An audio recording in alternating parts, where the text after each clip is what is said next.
تمہارے پڑ نہ کٹوائے تو میرا نام اصفہان خانزادہ نہیں۔ بہت جلد تمہارا بندوبست ہونے والا ہے، تم بس انتظار کرو، تمہیں ایسی موت دوں گا جس کا تم نے خواب میں تصور بھی نہیں کیا ہوگا۔ آرزو نے فوراً جواب دیا، دھمکیاں دینا چھوڑ دو، میں ڈرنے والوں میں سے نہیں ہوں اور نہ ہی سر جھکا کر جینے والوں میں سے ہوں۔ زندگی کو ہمیشہ آنکھوں میں آنکھیں ڈال کر گزاری ہے، مجھ سے یہی امید رکھنا۔ آگے بھی وہ کچھ اور قریب آیا اور سرد لہجے میں بولا، اس گھر میں تمہیں پناہ دی ہوئی ہے، اس بات کا احسان مانا کرو، اور تم مجھ پر گرا رہی ہو، اتنی بدتمیزی کر رہی ہو۔ آرزو کے چہرے پر سختی آ گئی تھی، اس نے بغیر جھجک کے کہا، تمہاری پناہ سے مجھے کوئی فرق نہیں پڑتا کیونکہ اس گھر میں میرے باپ کا حصہ بھی ہے۔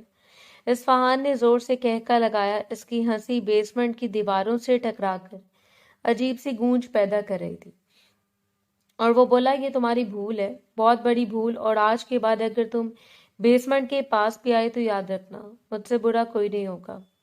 اس کے لہجے میں واضح دھمکی تھی۔ آرزو کچھ لمحے اس سے گھورتی رہی، اس کی آنکھوں میں غصہ بھی تھا اور ایک خاموش چیلنج بھی۔ پھر اس نے رخ موڑا اور بغیر کچھ کہے سیڑھیوں کی طرف بڑھ گئی تھی۔ اس کے قدموں کی آواز آہستہ آہستہ اوپر جاتی ہوئی مدھم پڑ گئی تھی۔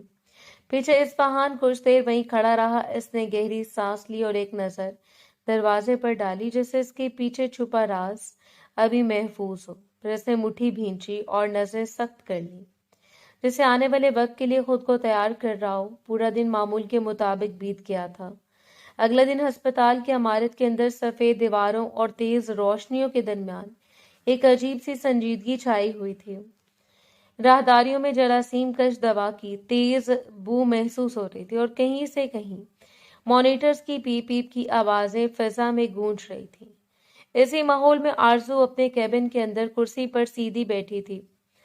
سفید ڈاکٹر کوٹ اس کے کندھوں پر سلیقے سے جمع ہوا تھا اور سامنے میز پر مریضوں کی فائلیں ترتیب سے رکھی تھیں۔ اس کے چہرے پر معمول کی سنجیدگی تھی، مگر آنکھوں میں ہلکی سی تھکن بھی جھلک رہی تھی۔ چند لمحے گزرے تھے کہ دروازے پر ہلکی سی دستک ہوئی اور اجازت ملنے پر نرس اندر داخل ہوئی۔ اس نے آتے ہی سلام کیا اور قدرے جھجکتے ہوئے بولی، ڈاکٹر صاحبہ، آپ کے گھر سے کوئی پیشنٹ آیا ہے، سردار اصفہان صاحب کا حکم ہے کہ آپ آ کر انہیں دیکھیں۔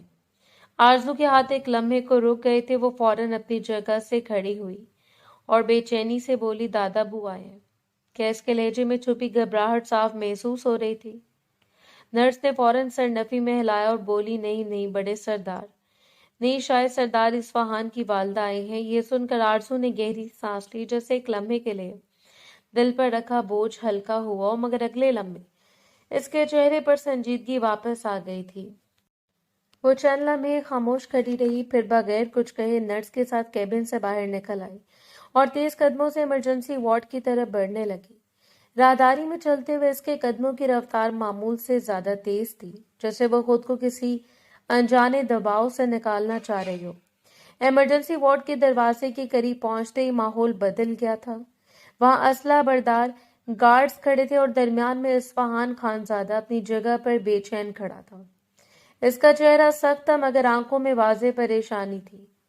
آرزو کو دیکھتے وہ فوراً اس کی طرف بڑھا اور جلدی سے بولا، امی کو دیکھو، پتہ نہیں ان کو کیا ہو گیا، اچانک لاؤنج میں بے ہوش ہو گئی تھی۔ آرزو نے بغیر وقت ضائع کیے سر ہلایا اور سیدھا بیڈ کی طرف بڑھ گئی جہاں شاہانہ بیگم نیم بے ہوشی کی حالت میں لیٹی ہوئی تھی۔ اس نے فوراً ان کی نبض چیک کی، پیشانی پر ہاتھ رکھا، نرس کو چند ہدایات دیں اور خاموشی سے اپنا معائنہ جاری رکھا۔ وارڈ میں چند لمحوں کے لیے صرف مشینوں کی آوازیں اور اس کے ہلکے ہلکے اقدامات کی آہٹ سنائی دے رہی تھی۔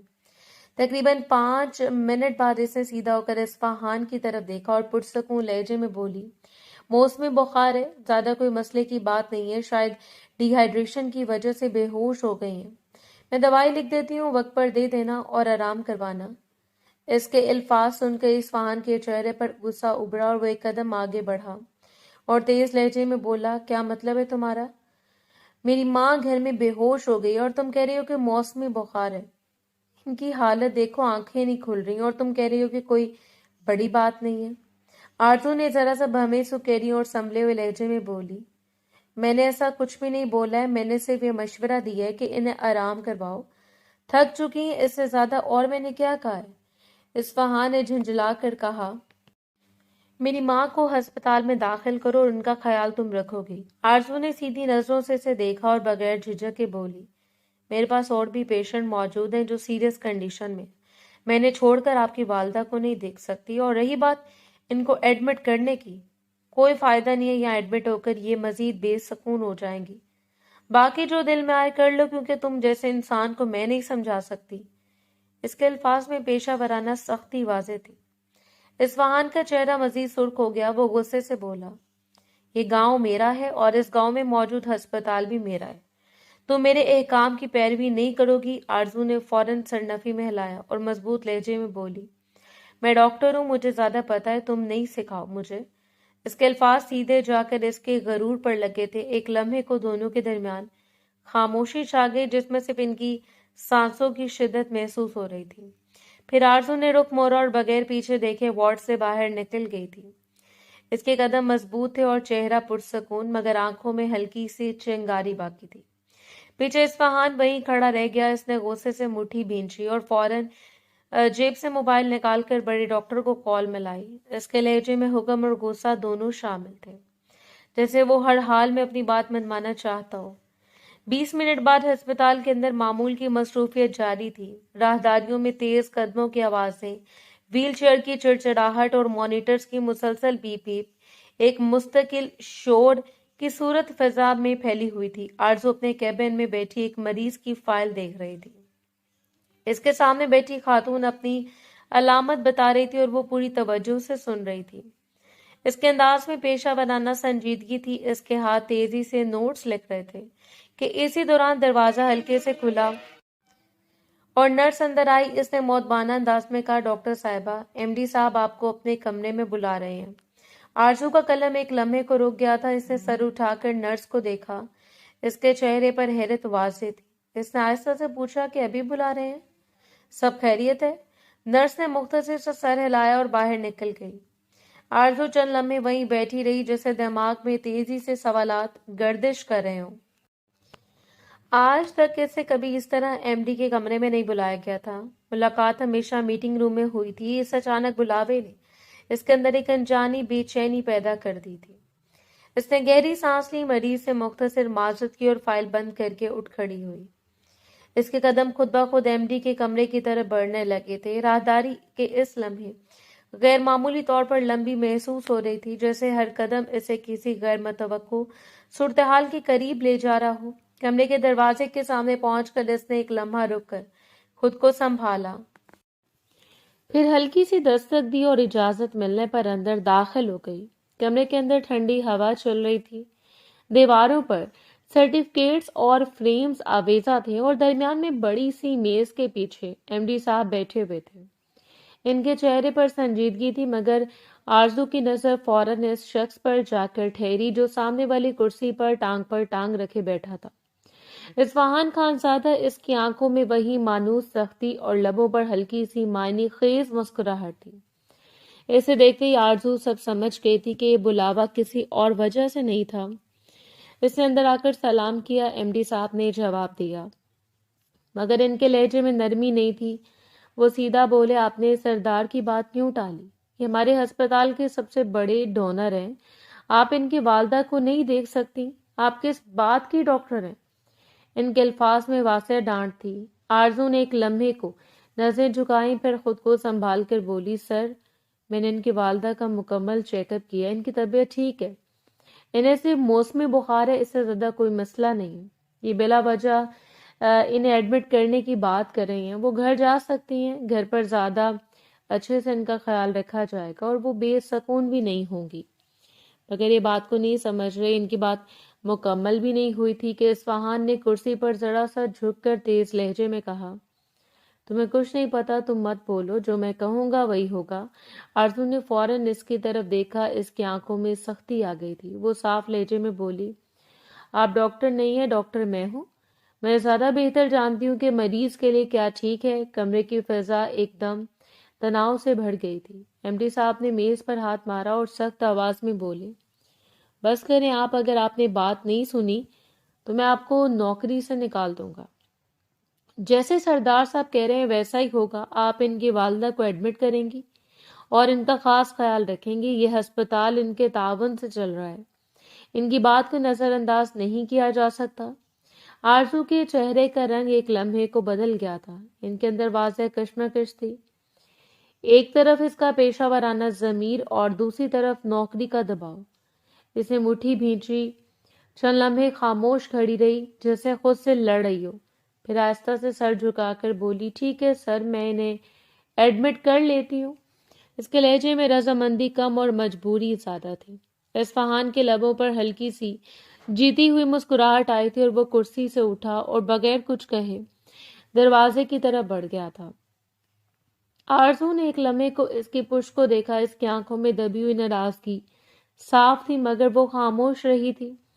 پھر اس نے خود کو سنبھالا اور کمرے سے باہر نکل گئی تھی. اس کے قدم اب پہلے جیسے مضبوط نہیں تھے مگر اس کے چہرے پر ایک فیصلہ کن سنجیدگی ضرور واپس آ گئی تھی، جیسے وہ اس کھیل کو سمجھ چکی اور اب اگلا قدم سوچ سمجھ کر اٹھانے والی ہو. دھیرے دھیرے پورا دن بیت گیا تھا. رات کے 12 بجے رات کا وقت تھا. حویلی کے اندر غیر معمولی خاموشی پھیلی ہوئی تھی. بڑے بڑے صحن میں لگی مدھم پیلی لائٹ زمین پر لمبے سائے بنا رہی تھی. دور کہیں درختوں کے پتوں کی ہلکی سرسراہٹ سنائی دے رہی تھی. آرزو ہسپتال سے واپس آ کر اپنے کمرے میں بیٹھی تھی. اس نے دوپٹہ ایک طرف رکھا ہوا تھا اور موبائل ہاتھ میں لیے اسکرین پر نظریں جمائے بیٹھی تھی. چہرے پر تھکن واضح تھی مگر انہوں نے آنکھوں میں اب بھی دن بھر کی کشیدگی باقی تھی. کمرے میں ہلکی سی خوشبو پھیلی ہوئی تھی اور دیوار پر لگے کلاک کی ٹک ٹک خاموشی کو اور نمایاں کر رہی تھی کہ اچانک دروازہ بغیر کسی آواز کے کھلا اور اصفہان اندر داخل ہو گیا تھا. دروازے کے ہلکے سے چڑچڑانے کی آواز پر آرزو چونک گئی تھی. اس نے فوراً سر اٹھا کر دیکھا اور اسے سامنے کھڑا پایا. اس کا انداز بدستور وہی سخت اور بے تکلف تھا جیسے ایک کمرہ بھی اس کی ملکیت ہو. آرزو فوراً سمٹ کر سیدھی ہو کر بیٹھی اور غصے سے بولی، یہ کیا طریقہ ہے کسی لڑکی کے کمرے میں داخل ہونے کا؟ آپ بنا اجازت میرے کمرے میں کیسے داخل ہو سکتے ہیں؟ اس کے لہجے میں صاف ناراضگی تھی. اصفہان نے ایک لمحہ اسے دیکھا، پھر بے پرواہی سے بولا، یہ حویلی میرے نام پر ہے، میں کہیں بھی آ جا سکتا ہوں. تم مجھے یہ جواب دو کہ تم میری ماں کو ہسپتال میں تنہا چھوڑ کر یہاں سے کیسے آ گئی ہو؟ اس کے سوال میں حکم بھی تھا اور الزام بھی. آرزو نے موبائل ایک طرف رکھا اور سیدھی ہو کر بیٹھی. اسے سنبھل کر مگر سخت لہجے میں کہا، میری ڈیوٹی ختم ہو چکی ہے اور میں آپ کی ماں کی پرسنل خدمتگار نہیں ہوں جو مسلسل وہاں پر رہوں. جب تک میں وہاں تھی میں نے ہر آدھے گھنٹے بعد ان کی صحت کو چیک کیا تھا. اس سے زیادہ میں اور کچھ نہیں کر سکتی. اب ان کا خیال نرس رکھیں گے اور جو ملازمہ یہاں سے وہاں گئی ہوئی ہیں وہ دیکھ بھال کریں گی. اس کے علاوہ ڈاکٹرز بھی وہاں موجود ہیں، وہ بھی دیکھ لیں گے. اس نے ایک لمحہ رک کر اس کی آنکھوں میں دیکھتے ہوئے مزید کہا، اور رہی بات یہ حویلی آپ کے نام پر ہے تو آپ کہیں بھی آ جا سکتے ہیں. ایسا ممکن نہیں ہے. ایک لڑکی کے کمرے میں آنے سے پہلے آپ دستک دیں گے اور آپ میرے کمرے میں بلکہ آئیں گے ہی نہیں. آپ کو جو بھی بات کرنی ہوگی آپ ملازمہ کے ذریعے مجھے کمرے سے باہر بلائیں گے. انسان کی اپنی ذاتی پرائیویسی ہوتی ہے. اس کے الفاظ صاف اور مضبوط تھے. اصفہان کا چہرہ سخت ہو گیا. وہ آہستہ آہستہ اس کی طرف بڑھا. اس کے قدموں کی آواز کمرے کی خاموشی میں واضح سنائی دے رہی تھی. وہ اس کے بالکل قریب آ کر رکا اور اچانک اس کا بازو پکڑ لیا تھا. گرفت سخت تھی. وہ جھک کر دبی مگر حکم بھرے لہجے میں بولا، لمحے سے پہلے تیار ہو جاؤ، میں تمہیں ہسپتال چھوڑ کر آؤں گا. میری ماں کے پاس تم ہی رہو گی. مجھے تمہارے علاوہ کسی پر بھروسہ نہیں ہے. اگر تم نے میری بات نہیں مانی تو یاد رکھنا کل تمہاری نوکری چلی جائے گی. آرزو نے اس کی طرف تیز نظروں سے دیکھا. اس کی گرفت سے بازو چھڑانے کی کوشش کی اور غصے سے بولی، کیا مسئلہ ہے آپ کے ساتھ؟ میں آپ کی شکایت دادا ابو سے کروں گی. اس کے لہجے میں اب کھلی دھمکی تھی. اصفہان ذرا سا طنزیہ مسکرایا اور بولا، جس مرضی سے کرنی ہے کر لینا، اب بھی چلو. اس کی آواز میں ایسا یقین تھا جیسے اسے کسی کے رد عمل کی پرواہ نہ ہو. کمرے میں چند لمحوں کے لیے خاموشی چھا گئی. آرزو سے گھورتی رہی. اس کی آنکھوں میں غصہ اور بے بسی دونوں جھلک رہے تھے. وہ جانتی تھی کہ اس وقت انکار کرنا اس کے لیے مزید مشکلات پیدا کر سکتا ہے. اس نے گہری سانس لی، بازو چھڑایا اور بغیر کچھ کہے اٹھ کھڑی ہوئی تھی۔ اس کے قدم بھاری تھے مگر فیصلہ واضح تھا۔ وہ الماری کی طرف بڑھی، دوپٹہ اٹھایا اور خاموشی سے خود کو تیار کرنے لگی تھی۔ اصفہان وہیں کھڑا اسے دیکھتا رہا۔ اس کے چہرے پر سختی برقرار تھی مگر آنکھوں میں اب بھی وہی ضد موجود تھی۔ چند لمحوں بعد آرزو اس کے سامنے آ کر رک گئی اور مختصر لہجے میں بولی، چلے۔ اس کے الفاظ میں ناراضگی چھپی ہوئی تھی مگر وہ خود کو قابو میں رکھے ہوئے تھی۔ اصفہان نے سر ہلایا اور دروازے کی طرف بڑھ گیا تھا۔ اس کے پیچھے خاموشی سے چل پڑی تھی۔ کمرے کی روشنی پیچھے رہ گئی تھی اور حویلی کی لمبی راہداریوں میں ان کے قدموں کی آواز گونجنے لگی تھی۔ جیسے رات اس کشمکش کی گواہ بن رہی ہو۔ وقت دھیرے دھیرے گزرتا جا رہا تھا۔ رات گہری ہو چکی تھی۔ ہسپتال کے زیادہ تر حصے میں خاموشی اتر آئی تھی مگر ایمرجنسی وارڈ کے اس کمرے میں ہلکی روشنی اور مشینوں کی مدھم پیپ اب بھی جاری تھی۔ دیواروں پر پڑتی سفید روشنی ایک سرد سا احساس پیدا کر رہی تھی۔ آرزو ایک کرسی پر بیٹھی تھی۔ اس کے چہرے پر واضح غصہ تھا اور ہاتھ آپس میں جکڑے ہوئے تھے جیسے وہ خود کو قابو میں رکھنے کی کوشش کر رہی ہو۔ اس کی نظریں کبھی سامنے بیڈ پر لیٹی شبانہ بیگم پر جاتی اور کبھی خالی فرش پر جم جاتی۔ وقت جیسے سست ہو گیا تھا۔ اچانک بیڈ پر ہلکی سی جنبش ہوئی۔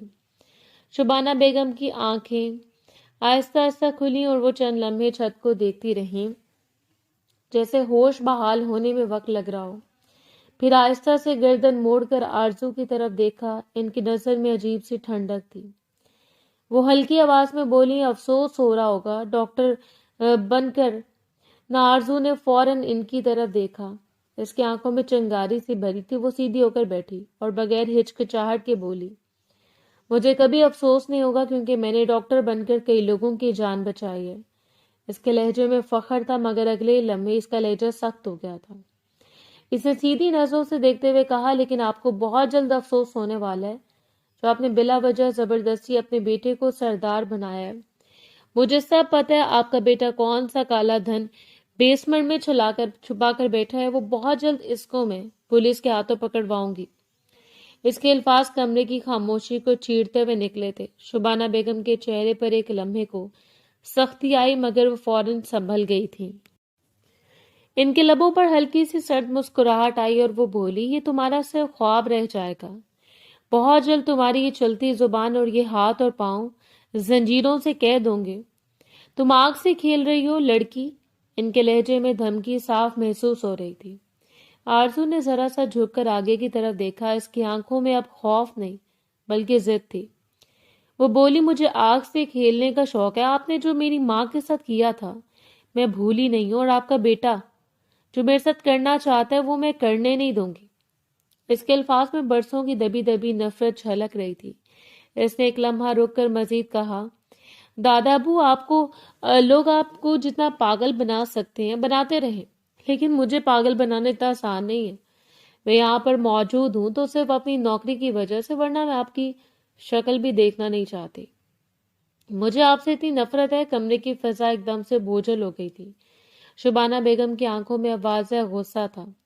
انہوں نے بستر پر ذرا سا سیدھا ہو کر آرزو کو گھورا اور دبی مگر زہریلی آواز میں بولی، آج کی رات گزرنے دو، کل تمہارا انجام تمہارے سامنے ہوگا۔ تم نے یہ باتیں کر کے میرے اندر بھڑکی ہوئی آگ کو مزید بھڑکایا ہے۔ اب دیکھنا میں تمہارے ساتھ کرتی کیا ہوں۔ آرزو نے ایک لمحہ انہیں دیکھا۔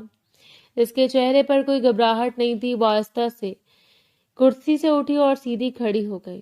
اس نے بالکل اسپاٹ لہجے میں کہا، آپ کو جو کرنا ہے کرتی رہیں، مجھے کوئی فرق نہیں پڑتا، میں نے اپنے کیبن میں جا رہی ہوں۔ اس کے الفاظ میں بے نیازی تھی مگر آنکھوں میں اب بھی وہی چمک باقی تھی۔ وہ مڑی اور بغیر پیچھے دیکھے دروازے کی طرف بڑھ گئی تھی۔ اس کے قدموں کی آواز کمرے میں گونجی اور پھر آہستہ آہستہ مدھم ہو گئی تھی۔ دروازہ کھلنے اور بند ہونے کی ہلکی سی آواز کے بعد کمرہ دوبارہ خاموش ہو گیا تھا۔ شبانہ بیگم بستر پر لیٹی رہی مگر ان کی نظریں دروازے پر جمی رہی تھیں۔ ان کے چہرے پر ایک اور سخت اور خطرناک تاثر تھا، جیسے وہ واقعی کسی فیصلہ کن قدم کا ارادہ کر چکی ہوں۔ صبح کا وقت تھا۔ ہسپتال کے وارڈ میں ہلکی دھوپ کھڑکی کے پردوں سے چھن کر اندر آ رہی تھی۔ فضا میں ایک عجیب سی ٹھنڈک اور سکون تھا مگر اس سکون کے پیچھے رات کی کشیدگی ابھی تک باقی تھی۔ نرسیں اپنے معمول کے کاموں میں مصروف تھیں اور کہیں کہیں سے مریضوں کی دھیمی آوازیں سنائی دے رہی تھیں۔ اس دوران اصفہان خانزادہ تیز قدموں سے راہداری عبور کرتا ہوا وارڈ کی طرف آیا۔ اس کے ہاتھ میں ڈسچارج فائل تھی جو اس نے ابھی بنوائی تھی۔ اس کے چہرے پر سنجیدگی تھی، مگر اندر کہیں بے چینی بھی موجود تھی۔ جیسے وہ کمرے میں داخل ہوا، اس کی نظر سیدھی بیڈ پر لیٹی اپنی ماں پر پڑی۔ شبانہ بیگم کی آنکھوں میں نمی تھی اور آنسو کناریوں سے بہنے کو تیار تھے۔ یہ منظر دیکھتے اس کا چہرہ سخت ہو گیا تھا اور وہ فوراً ان کے قریب آیا اور بے اختیار تڑپ کر بولا، کیا بات ہے؟ طبیعت ابھی بھی ٹھیک نہیں ہے؟ ڈاکٹر کو بلاؤں؟ اس کے لہجے میں پریشانی واضح تھی، مگر اس کے اندر کا غصہ بھی ابھرتا جا رہا تھا۔ شبانہ بیگم نے آہستہ سے سر نفی میں ہلایا۔ انہوں نے آنکھوں سے آنسو صاف کیے اور دبی ہوئی آواز میں بولی، یہ آنسو طبیعت کی خرابی کی وجہ سے نہیں ہے، بلکہ دل دکھ جانے کی وجہ سے۔ ان کے الفاظ میں دکھ اور شکوہ دونوں شامل تھے۔ اصفہان نے بھویں سکیری اور مزید قریب ہو کر بولا، کس نے دل دکھایا آپ کا؟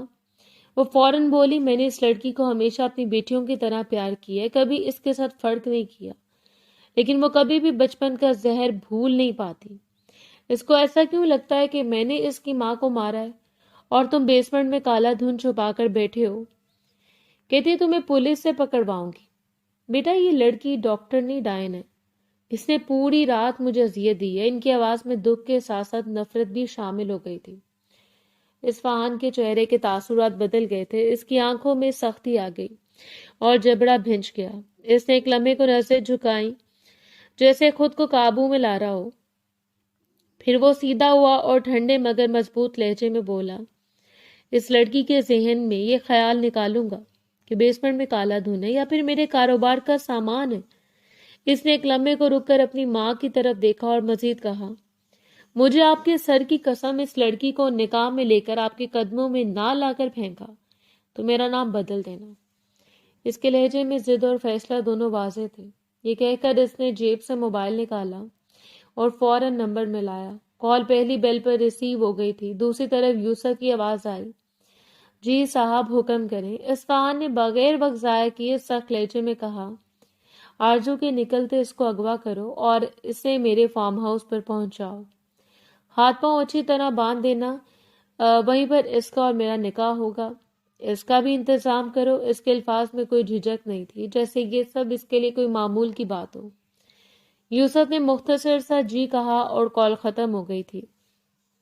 اصفہان نے فون واپس جیب میں رکھا اور ایک لمحے کے لیے خاموش کھڑا رہا۔ پھر اس نے اپنی ماں کی طرف دیکھا۔ اس کے چہرے پر ایک عجیب سا اطمینان تھا، مگر آنکھوں میں خطرناک عزم بھی موجود تھا۔ وہ آہستہ سے بولا، آپ بے فکر ہیں، اس کو اگر میں نے سکون نہ کیا تو میرا نام سردار اصفہان خانزادہ نہیں۔ اس کے لہجے میں ایسا یقین تھا جیسے وہ اپنی بات کو ہر حال میں پورا کرے گا۔ شبانہ بیگم نے اسے غور سے دیکھا۔ ان کے چہرے پر اب آنسوؤں کی جگہ ایک ہلکی سی مسکراہٹ آ گئی تھی۔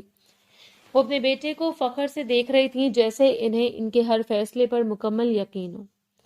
کمرے میں ایک بار پھر خاموشی چھا گئی تھی، مگر اس خاموشی کے پیچھے ایک آنے والے طوفان کی آہٹ صاف محسوس ہو رہی تھی۔ 2 گھنٹے بعد فارم ہاؤس شہر سے دور سنسان علاقے میں واقع تھا۔ ارد گرد کھلے میدان اور دور تک پھیلے درخت ایک عجیب سی ویرانی پیدا کر رہے تھے۔ اندر کے کمرے میں ہلکی سی روشنی جل رہی تھی جو دیواروں پر لمبے سائے ڈال رہی تھی۔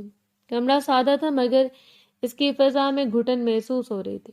اسی کمرے کے بیچ میں ایک کرسی کے ساتھ آرزو بیٹھی تھی۔ اس کے ہاتھ اور پاؤں زنجیروں سے مضبوطی سے بندھے ہوئے تھے اور منہ پر موٹی ٹیپ لگی ہوئی تھی۔ اس کے بال بکھرے ہوئے تھے اور آنکھوں میں خوف اور بے یقینی صاف جھلک رہی تھی۔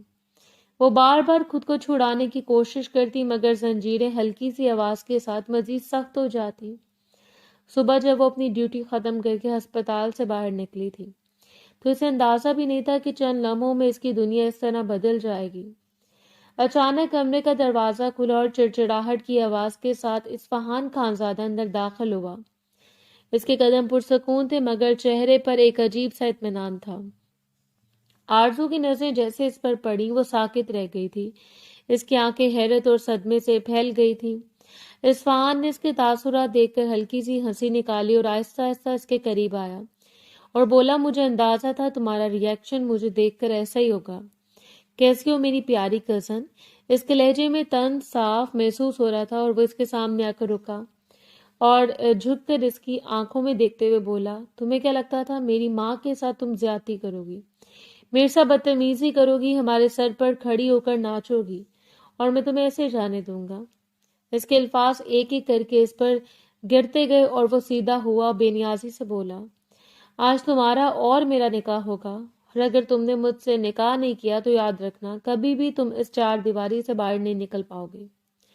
اس کی آواز میں اب دھمکی واضح تھی اور وہ آگے بڑھا اور مزید بولا، اور اگر نکل بھی گئی ہو تو تمہارا ڈاکٹر کا لائسنس کینسل ہو چکا ہوگا، تمہیں کہیں بھی نوکری نہیں ملے گی، تمہارا ڈاکٹری ختم ہو جائے گی، اور اگر تم نے کلینک کھولنے کی کوشش بھی کی تو تمہیں پولیس اٹھا کر لے جائے گی، تمہارا پورا کیریئر برباد ہو جائے گا۔ وہ ایک لمحے کو رکا اور اس کی طرف نظر جھکا کر بولا، اب بہتر ہے کہ تم مجھ سے نکاح خاموشی سے کر لو۔ آرزو بے یقین نظروں سے دیکھ رہی تھی، اس کی آنکھوں میں آنسو جمع ہو چکے تھے۔ اصفہان نے آگے بڑھ کر اس کے منہ سے ٹیپ کھینچ کر ہٹا دی۔ ٹیپ ہٹتے اس نے گہری سانس لی اور فوراً روتے ہوئے بولی، آخر مسئلہ کیا ہے تمہارے ساتھ اور تمہاری ماں کے ساتھ؟ میں نے تم لوگوں کا بگاڑا کیا ہے؟ میں تمہارے چاچو کی بیٹی ہوں، اور اس کے لہجے میں بے بسی اور دکھ دونوں شامل تھے۔ اصفہان نے سرد نگاہوں سے اسے دیکھا اور سپاٹ لہجے میں بولا، تم نے کچھ نہیں بگاڑا، تمہارے اس مرحوم ماں نے بگاڑا ہے جس کی بدولت میری بہن مر گئی تھی۔ آرزو نے فوراً سر ہلایا اور آنسو صاف کرتے ہوئے بولی، میری ماں نے اس کو نہیں مارا، وہ ایک غلط فہمی ہے۔ اس کی آواز کانپ رہی تھی مگر وہ سچ پر قائم تھی۔ اصفہان نے بے پرواہی سے کندھے اچکائے اور بولا، مجھے اس سے کوئی فرق نہیں پڑتا نکاح کر رہی ہو یا نہیں۔ اس کا لہجہ بالکل حتمی تھا۔ آرزو نے فوراً نفی میں سر ہلایا اور روتے ہوئے بولی، نہیں کروں گی نکاح۔ اس کے الفاظ میں ضد تھی۔ اصفہان نے جیب سے موبائل نکالا اور اسکرین پر نظر ڈالتے ہوئے بولا، تو پھر میں کروں اپنے کانٹیکٹ یوز اور کراؤں تمہارا لائسنس کینسل؟ اس کے انداز میں مکمل یقین تھا۔ آرزو نے آنسوؤں کے درمیان اسے دیکھا اور بولی، تم ایک بہت برے انسان ہو۔ اصفہان نے ہلکی سی ہنسی نکالی اور سیدھا ہو کر بولا، آدھے گھنٹے میں مولوی صاحب آ رہے ہیں، اس لیے اپنے آپ کو ذہنی طور پر تیار کر لو، میں جا رہا ہوں۔ یہ کہہ کر وہ مڑا اور دروازے کی طرف بڑھ گیا تھا۔ دروازہ کھلا اور پھر بند ہو گیا تھا۔ کمرہ دوبارہ خاموش ہو گیا۔ آرزو وہیں بیٹھی رہ گئی، اس کی ہچکیاں کمرے میں گونجنے لگی تھی۔ آنسو اس کے چہرے پر بہتے رہے اور زنجیروں کی ہلکی سی چھنکار اس کی بے بسی کا احساس اور گہرا کرتی رہی تھی۔ آدھے گھنٹے بعد کمرے کی فضا پہلے بوجھل تھی مگر اب اس میں ایک عجیب سا دباؤ اور بڑھ گیا تھا۔ دروازہ کھلا اور آدھے گھنٹے بعد مولوی صاحب دو مرد گواہوں کے ساتھ اندر داخل ہوئے۔ ان کے پیچھے اصفہان بھی پرسکون قدموں سے اندر آیا۔ آرزو کی نظر جیسے ان سب پر پڑی۔ اس کی آنکھوں میں آنسو اور شدت ایک ساتھ ابھر آئی تھی۔ اس کا سانس تیز ہو گیا تھا اور دل کی دھڑکن جیسے سینے سے باہر نکلنے کو تھی۔ اصفہان سیدھا اس کی طرف بڑھا، اس کے قدموں میں کسی قسم کی ہچکچاہٹ نہیں تھی۔ وہ اس کے قریب آیا اور جھک کر اس کے ہاتھوں اور پاؤں کی زنجیریں کھولنے لگا۔ زنجیروں کے کھلنے کی ہلکی آواز کمرے میں گونجی تھی۔ آزادی ملتے اس کے ہاتھ لرزے مگر وہ وہیں بیٹھی رہی۔ اصفہان نے اس کی کلائی کو تھاما اور ہلکے سے سہلاتے ہوئے سرد لہجے میں بولا، خاموشی سے نکاح کر لو، مجھے کسی بھی طرح کا ڈرامہ نہیں چاہیے۔ اس کے الفاظ میں نرمی کم اور حکم زیادہ تھا۔ آرزو نے فوراً اپنا ہاتھ کھینچا اور آنسو بھری آنکھوں سے اسے دیکھتے ہوئے بولی، میں تمہاری شکایت دادا ابو سے کروں گی، وہ تمہیں چھوڑیں گے نہیں۔ اس کے لہجے میں آخری امید جھلک رہی تھی۔ اصفہان نے بے پرواہی سے اسے دیکھا اور اسپاٹ انداز میں بولا، ان کو میں اطلاع پہنچا چکا ہوں اور انہیں بھی کوئی اعتراض نہیں ہے۔ شاید وہ تمہاری فطرت سے واقف ہیں، اس لیے انہوں نے کہا ہے کہ میں نکاح کر سکتا ہوں۔ اب بہتر یہی ہوگا کہ تم خاموشی سے تعاون کرو۔ اس کے الفاظ نے جیسے اس کی آخری امید بھی توڑ دی تھی۔ آرزو کا سر جھک گیا اور آنسو اس کے گالوں پر بہنے لگے تھے۔ وہ خاموشی سے روتی رہی۔ مولوی صاحب نے ایک نظر اصفہان کی طرف دیکھا اور پھر بولے، سردار صاحب اجازت ہے، نکاح شروع کریں؟ اصفہان نے ہلکے سے سر ہلا کر اجازت دی۔ مولوی صاحب نے اپنی جگہ سنبھالی اور رسمی انداز میں آرزو کی طرف دیکھتے ہوئے بولے،